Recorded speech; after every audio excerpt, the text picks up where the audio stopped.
In 1776, America declared something that shook the world. All men are created equal. A powerful sentence.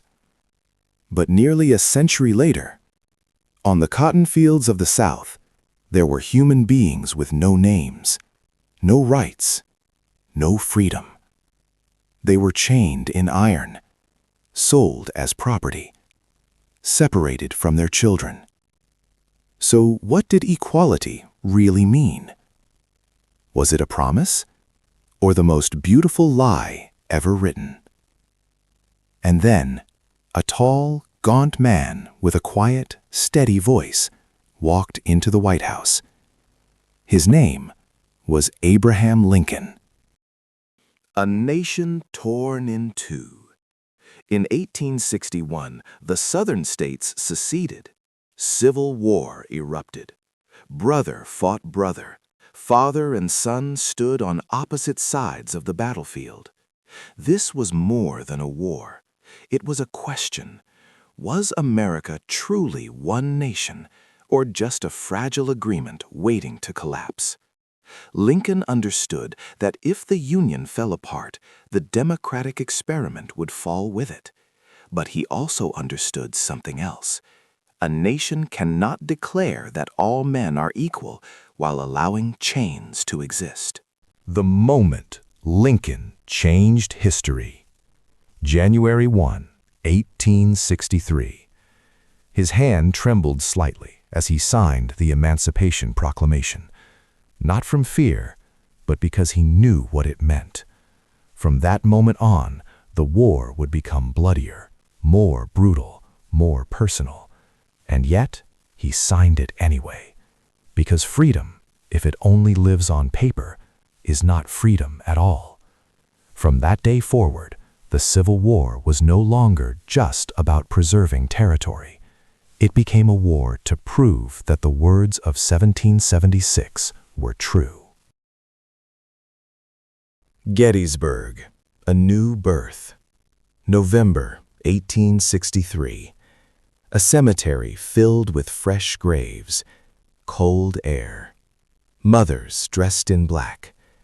Lincoln stepped forward. He spoke for less than 3 minutes, but in those few words, he redefined America. A new birth of freedom. Not preservation, not compromise. Rebirth. He was saying that the old America had died in blood, and a new America, stronger, more just, was being born. For the first time in history, America was defined not just by its borders, but by its belief. The cost of freedom. More than 600,000 lives were lost, cities burned, families shattered. And then, on April 15, 1865, Lincoln was assassinated at Ford's Theater. He would never see the country fully healed, but what he set in motion could not be killed with him. What did Lincoln really do? Before Lincoln, freedom was an ideal. After Lincoln, it became a national commitment, sealed in blood. Before Lincoln, equality was a phrase.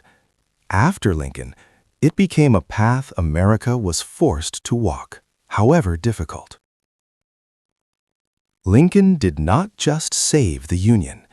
He forced America to confront its own promise.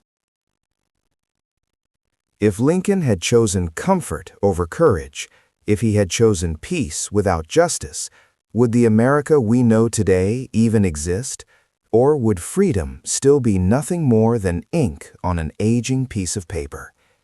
History remembers him as the man who saved the Union, but maybe he did something even greater.